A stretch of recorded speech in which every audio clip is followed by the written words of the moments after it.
Breaking news coming out of America, in particular South Carolina. Charleston church shooting. 9 people dead, suspect at large, latest updates. So this is the news I've basically pulled off from The Guardian, and this is live from about 7 minutes ago. And these are the bullet points. Police hunt gunman after attack at South Carolina church. Mass shooting investigated as hate crime. Pastor Clementa Pinckney named among the dead. At least one survivor being treated in hospital. As far as we know, the 9 dead are after a hate crime attack. So this is what I'm pulling off of Twitter or Twitter feed. And this was at 8:56. The time is now 9 o'clock. My colleague, Matthew Weaver, has put together this profile of Clementine Pinckney, the pastor shot dead in his church with 8 others. In April, Pinckney helped lead a prayer vigil for Walter Scott, a black South Carolina man who was shot dead by a police officer as he tried to run away. Pinckney campaigned for legalization to require police officers to wear body cameras while working. He said body cameras help to record what happens. It may not be the golden ticket, the golden egg, the end of all fix all, but it helps to paint a picture of what happens during a police stop. The Reverend Joseph Darby, a presiding elder of Beaufort AME Church, described Pinckney as an advocate for the people. He told MSNBC he was a very caring and competent pastor, and he was a very brave man. Brave men sometimes die difficult deaths. Pinckney leaves a wife, Jennifer, and 2 children, Eleanor and Malana.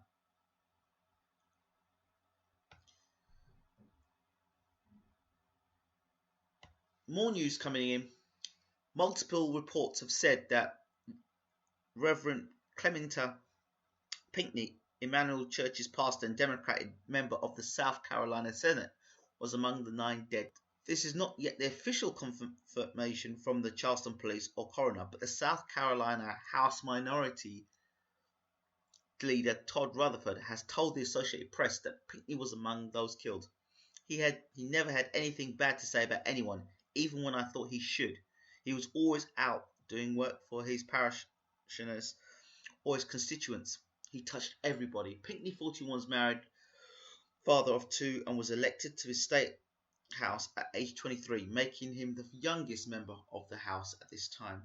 More news coming in. It's worth repeating that a man handcuffed by the police officers earlier on Wednesday evening, fitting the description of the suspect, has been released and not considered a suspect.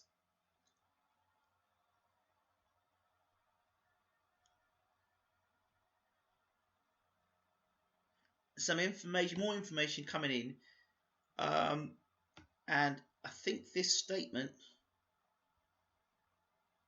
is from the actual person that was held a suspect. Today, as many of you may already know, I was detained as a suspect for the shooting that took place at downtown Charleston. I want to show everyone that I am safe and innocent. I was interviewing strangers at the scene when I was mistaken as the shooter because of my grey shirt, black pants and tan shoes. I was told to get to the ground with my hands up. I laid on my stomach, gently placed my camera on the ground. The police rushed over to handcuff me. I told them to please be easy with my camera and gear as they picked me up off the ground. I understand that the officers were simply doing their job and they did it well. I was compliant and escorted off across the street to the Marriott Courtyard Hotel and then questioned. I gave them the details of where I was and who I was with. They asked several questions, checked my phone records, and told me I was clear to go. I am thankful for the professionalism of the officers on duty and have a tremendous amount of respect for them as well. So that's from the gentleman that was considered a suspect. Okay, this was about an hour ago this information came in. Following the shooting, a group of pastors huddled together, praying in a circle across the street. Community organizer Christopher Kaysen told reporters he felt certain the shootings were racially motivated. I'm very tired of people telling me that I don't have the right to be angry. I'm very angry right now. Even before the killing of the local black man, Walter Scott, by a white police officer in April, Carson said they had been a part of a group meeting with police and local leaders to try and shore up better relationships. Okay, here's some more information that's come out about 2 hours ago, and I'm just going to keep reading this stuff so we can get a little bit more information. 2 hours ago, Charleston police chief has said the shooting is being investigated as a hate crime. South Carolina has faced claims of a systematic racism. Reports my colleague Tom Dahl, so it's obviously somebody from the Guardian, it's the Guardian. Just double checking, it's the Guardian. And he says the shooting happened in the heart of downtown Charleston, a wealthy area which is one of the most historic and popular tourist destinations in the US, and only a couple of blocks from the College of Charleston, which has 12,000 students. Racial tensions were raised by the death of Walter Scott, a black man shot in the back by a white police officer in April in North Charleston, an adjacent city of about 100,000 people where nearly half the population is black. Protesters said the killing was evidence of systematic racism in the state. The Confederate flag, which many African Americans see as a symbol of racial hatred, flew on top of the state capitol building in Columbia up until 2000 and is still on display in the grounds on a pole in front of the Capitol.